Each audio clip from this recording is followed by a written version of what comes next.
Iawn, diolch gyfeillion, diolch am ymuno fi eto. Heddi dwi'n mynd i drafod syniadaeth Siwan, syniadaeth y ddrama. Dwi'n rannu'r sgrin. Dyma ni felly. Right. Byddwch chi'n gwybod erbyn hyn, Tudur yn enw i, Tudur Hallam, Athro'r Gymraeg yn Adran y Gymraeg, Prifysgol Abertawe.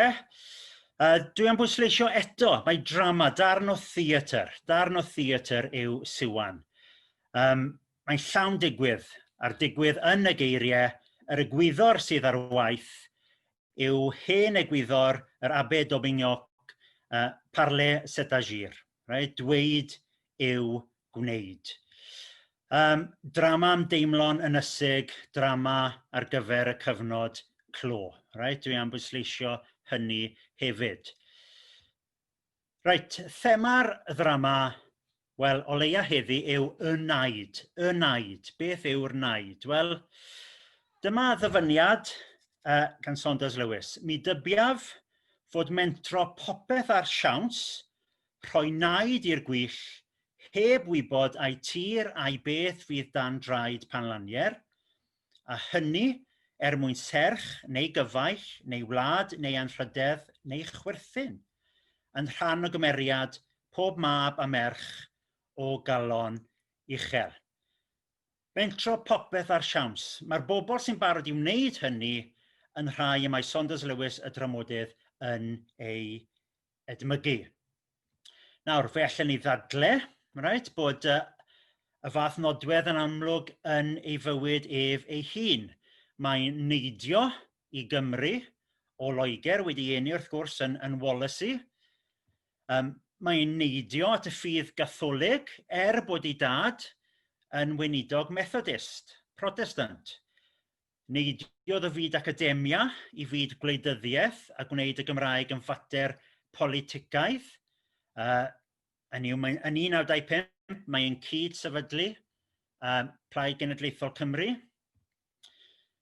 Wedyn mae'n neidio fel darlithydd parchus ar y pryd yng Ngholeg y Brifysgol yn Abertawe i faes protest a thor cyfreth a charchar ym 1936 gyda thân Penyberth. A byddwn ni yn eich annog chi i ddarllen un bywyd o blith nifer gan T. Robin Chapman. Dwi'n yn Saesneg yn The Cambridge History of Welsh Literature, wedi sgwennu ar Saunders Lewis yn Saesneg, ond y lle gorau i ddarllen am ei fywyd yw yn y Gymraeg ac yng nghofiant Robin Chapman. Reit, beth yw'r naid te? Wel, gan ddyfynnu'r ddrama ei hun, beth ond hap chwarae yw byw, beth ond gamblo yw byw. Nawr, dyma athroniaeth y dirfodwr. Athroniaeth y dirfodwr yw'r naid. Right? Dirfodwr yn Saesneg yw existentialist. Right? Ystyr dirfodaeth yn ôl John Gwilym Jones yw ein bod ni pan ydym ar groesffordd, mewn argyfwng, yn gorfod gwneud dewis, heb wybod o gwbl beth fydd canlyniadau'r dewis hwnnw. Hynny yw rhoi naid i'r gwyll, heb wybod ai tir a'i beth a fydd dan draed pan fyddwn yn glanio. Right? Dyna'r syniadaeth, dyna'r athroniaeth sy'n amlwg yn y ddrama hon, fel sawl drama arall gan Saunders Lewis.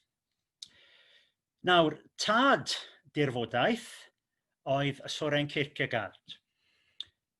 Medde fe, mae'n rhaid i un dderbyn y byd fel y mae, neu fel arall, yr hyn y mae un peri iddo fod yw bywyd. Right? Naill i chi'n ben y byd fel yma, neu chi'n weithredol a chi yn peri bod pethau newid. Dyna ni. Naill chi'n sefyll yn eich unfan, derbyn y drefn, neu os ymweld newid chwyldro, rhaid gweithredu. Protestio, neidio i'r gwyll. Nawr, felly ni ofyn i chi. Ydych chi, neu rhywun yn eich teulu, wedi neidio i'r gwyll. Right?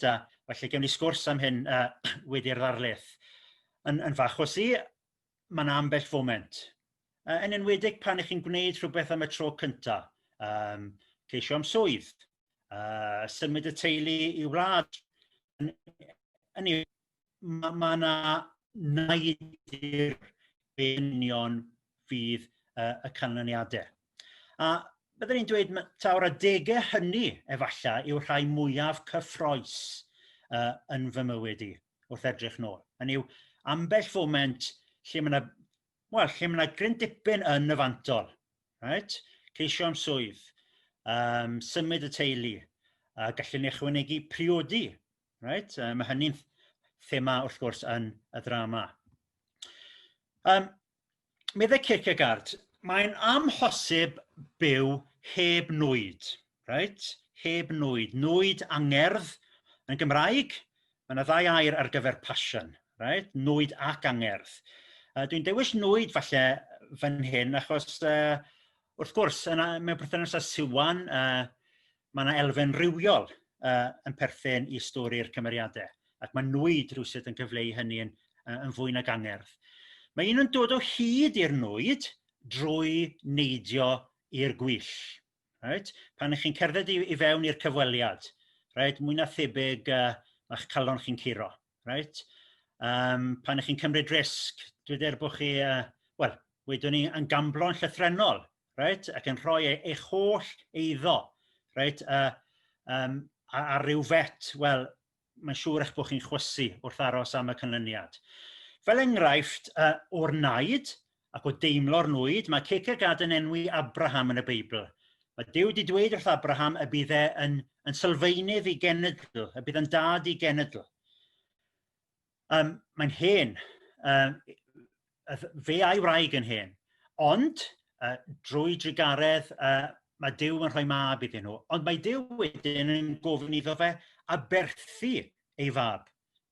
Yn y foment honno lle mae'n dal y gyllell, y dagr ac yn barod i drywanu ei fab, mae'n teimlo y nwyd, mae galon yn curo'n ofnadw o gyflym. Dyna'r foment pan fod Abraham yn teimlo ei fod y wirioneddol yn fyw yn y byd yma. Right?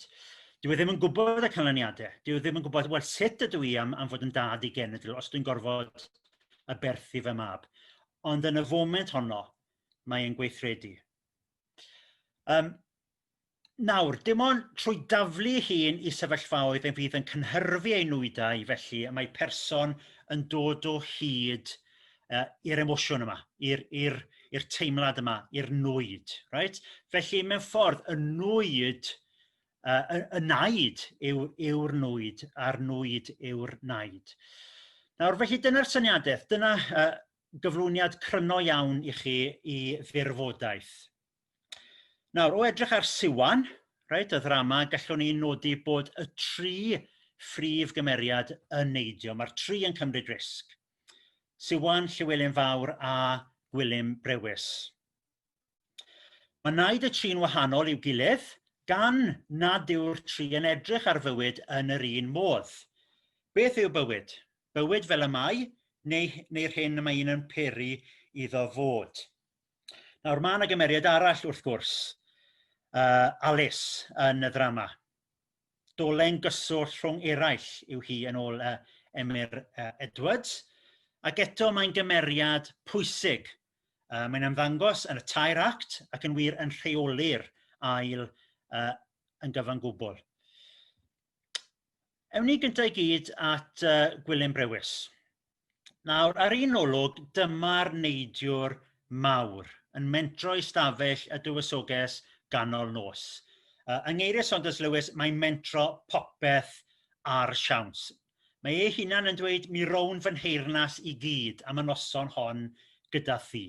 Y naid sy'n bwysig, y risg, y nwyd, mae'n cael ei bortreadu fel plentyn, mae Siwan yn ei alw fy llanc tragwyddol.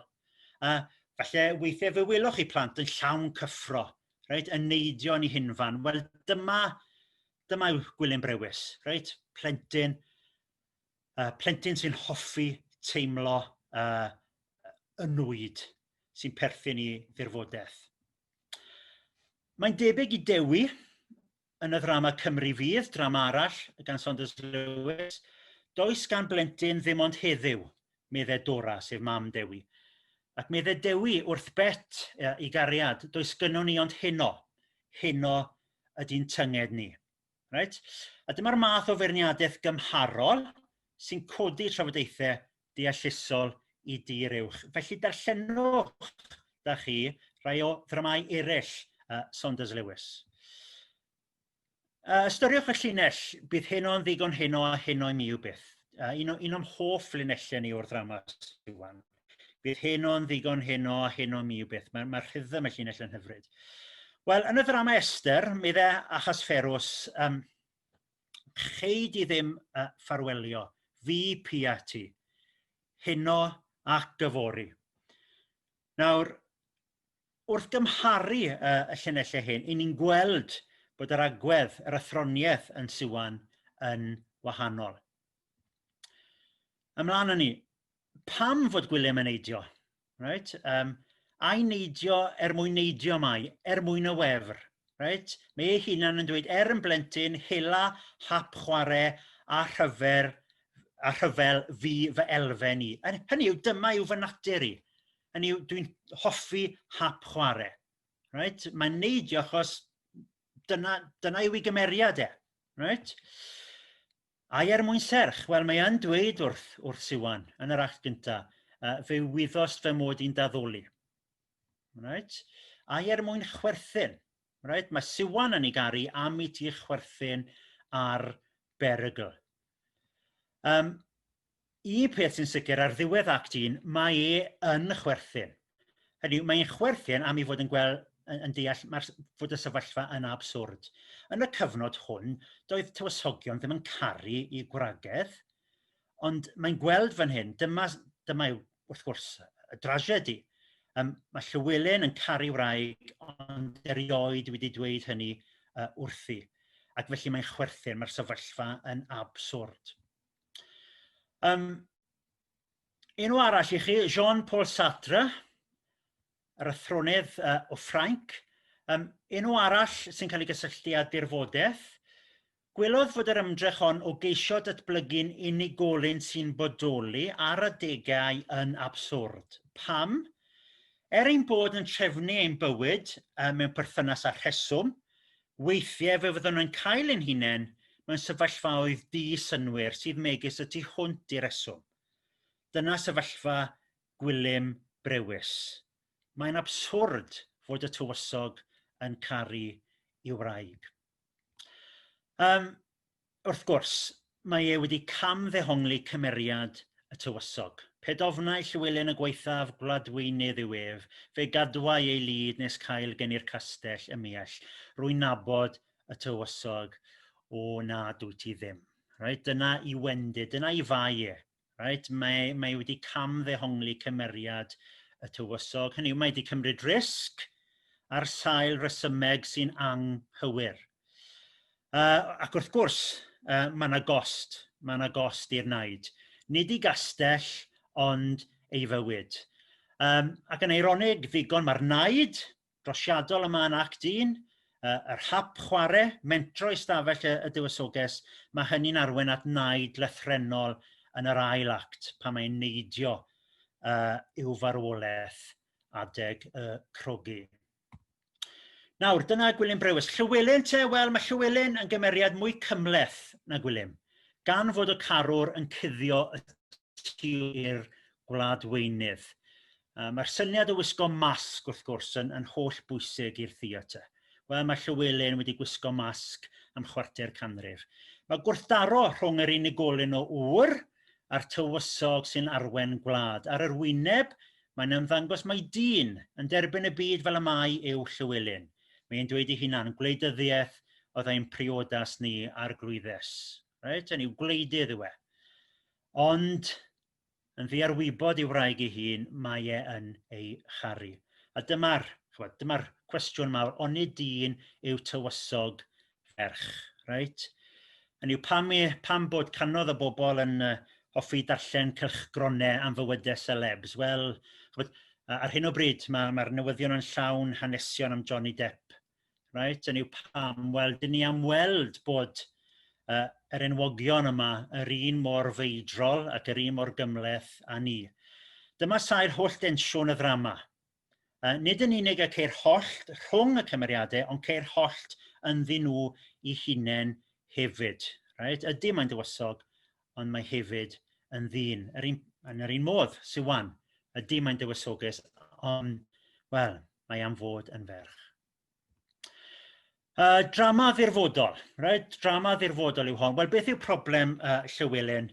Mae'n dweud yn yr act ola, fedri di ddim deall pam, dydw i ddim yn bod i ti. Wel, am broblem mewn drama ddirfodol, dwi ddim yn bod i ti. Hynny yw, mae Siwan yn edrych arno megis gwleidydd yn unig. Dyw e ddim yn bod iddi. Dyw e ddim wir yn bodoli yn y byd yma, oherwydd does dim nwyd, does dim angerdd yn perthyn i'w perthynas. Ei ddymuniad oedd cael Siwan i edrych arno a llygaid Ester a'i garu. Nid ei fawredd o na dim byd sy'n perthyn iddo fo, ond fo ei hunan y dyn sy'n ŵr priod. Yn y ddrama Ester, gan Saunders Lewis, dyna sut y mae hi yn edrych ar ei gŵr a hysferws. Right? Ac felly eto trwy gymhariaeth, i ni'n gweld mor gymleth yw'r plot yn y ddrama Siwan. Mae e'n caru Siwan fel Gwilym Brewis, ond mae Siwan wrth gwrs yn ddall i'r ffaith honno. Beth yw dwynaid Llywelyn? Wel, crogi Gwilym Brewis wrth gwrs, ond hefyd priodi. Right? Ymglymu heb adnabod. Right? Dyna awgrym y ddrama. Mae un o'r mathau mwyaf amlwg o ddirfodaeth yw priodi. Rhoi eich bywyd i rywun arall heb wybod yn union beth fydd canlyniadau hynny. At Siwan, y prif gymeriad felly. Wel, mae hi'n gyfarwydd a derbyn y byd fel y mae. Right? Mae'n wlad weinydd, mae'n ferch i frenin, ond hefyd mae'n awyddus i reoli ei bywyd personol. Right? Gallwn ni feddwl am ambell dywysoges arall heddiw. Meddylwn ni am y Suffolks. Right? Y tensiwn yma rhwng pwysau i berthyn i deulu brenhinol ac i wneud yr hyn sy'n ddisgwyliedig, a'r awydd wedyn i fod yn berson unigryw ac i ddilyn eich trywydd eich hun. Merch i frenin yw Siwan. Merch i frenin oeddwn ni yn 15 oed, mam i dywysog a llysgenad a berffraw. Rhoddais fy nghroth i wleidyddiaeth fel pob merch brenin. Merch i frenin, ond mae hi am fod yn ferch. Dyna ni hangfau. Right? Dyna ni hangfau. Hynny yw, mae wedi etifeddu gan ei thad i egni nwydwyllt. Right? A dyna'r gair.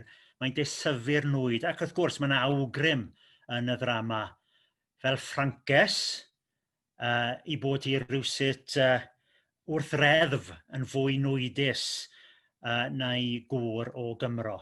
Ac i raddau mae hi am fod fel Alice. Mae am fod fel Alice a phrofi'r pethau syml hynny fel bod gyda'r llanciau dan y fedwen, fel cysgu yn un o nifer ar lawr, fel gweld crogi. Y pethau mae Alice wedi profi ar un llaw, dyna be mae Siwan yn dymuno i brofi wrth drefnu'r cyfarfod yma gyda Gwilym Brewis. Mae am fod yn ferch. Pa fath o naid yw un Siwan? Wel, o'n i sôn bod Gwilym Brewis bron wrth reddf yn neidio. Right? Falle bod gan bob un ohono ni ryw ffrind sy'n chydig bach yn fwy gwyllt yn ffrindiau eraill ni. Right? Wel, Gwilym Brewis oedd y ffrind hwnnw. Right? Wel, Siwan, wel, naid ofalus resymegol. Dyna yw ei naid hi. Mae'n meddwi'r ceidwaid. A phan ddaw Gwilym, mae'n siarad siop, mae'n siarad gwleidyddiaeth. Right? Mae'n oedi sy'n symbol o'i meistrolaeth. Dyw e ddim yn neidio i'r gwely'n syth. Medde Bobby Jones am y dramodydd, nid da ganddo bobl sy'n gweithredu'n anymwybodol fler. Mae Siwan yn trefnu ei godineb. Right? Dyw e ddim yn gwneud pethau yn ddifeddwl. A beth yw ymateb Siwan? Pan ddaw Llywelyn a'i darganfod eto, mae'n dechrau siarad yn wleidyddol. Mae'n ceisio rhesymu a'i gŵr heb wrth gwrs sylweddoli ei fod yn gandryll gan ei fod yn ei charu. Ail naid Siwan, wel, mewn i ddarllen yn y ddrama y darn lle mae hi'n ateb ei gŵr yn y drydedd act, ddei di nôl Siwan. Ddei di nôl ataf Siwan, dyma'r darn i chi fan hyn. Mae arfer chwarter canrif yn fy nhynnu nôl. Mae etifeddiaeth dy fab yn dynnu nôl. Mae twp tra hen ŵr yn cythru ryfel yn fy nhynnu nôl. Siawns nad enillai'r rhyfel fy hunaint a thithau nôl. Llywelyn, rwy'n ei wellysio dy lwyddiant a thles. Mae hynny'n ddigon, rwy ti eisoes yn ôl. Gymerid i fi fel yna, heb ddim ond y wyllus da. Y wyllus da yw cariad. Siwan fy ngwraig, mi ddo falla nhw'n stafell i'r frwydr gan lawenhau, fel cawr i redeg gyrfa, gyrfa dy ryfel di. Un gair, Llywelyn. Right? Mae'n dod nôl at Llywelyn, nid o ryw serch nwydus, ond arfer chwarter canrif. A mae'n dod nôl, un gair, Llywelyn, ar ôl trefnu ambell beth. Ioan Williams yn dweud hyn, they have won the experience of choice in their marriage, that is the conscious engagement of the whole personality, but having found it, these two acknowledge that it can never be complete. Hynny yw, maen nhw'n adnabod ei gilydd bellach yn yr act olaf, ond arfer chwarter canrif, nid rhyw gariad nwydus sy'n ei tynnu nhw nôl. Hynny yw Dafydd, etifeddiaeth Dafydd sy'n ei tynnu nhw nôl. A hwyrach fod Siwan, ond yn eidio, right? A beth sy'n fwy ansicr na rhyfel, right? Mae'n neidio gan y gŵr y bydd yn glanio mewn bedd gwag. Hynny yw, mae'n trefnu sut y bydd ei chorff hi yn cael ei gladdu. Hynny yw, nid gyda Llywelyn. Iawn. Wel, dyna fi yn sôn am syniadaeth y ddrama. Ond cyn gorffen, dwi am bwysleisio camp Saunders Lewis yn y ddrama yma yw bod y syniadaeth yn rhan o chwanter cymeriadau. Hynny yw, dyw'r syniad ddim yn dominyddu'r ddrama yn y theatr.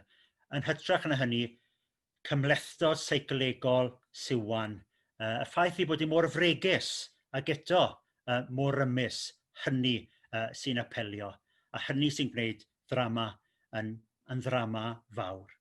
Diolch.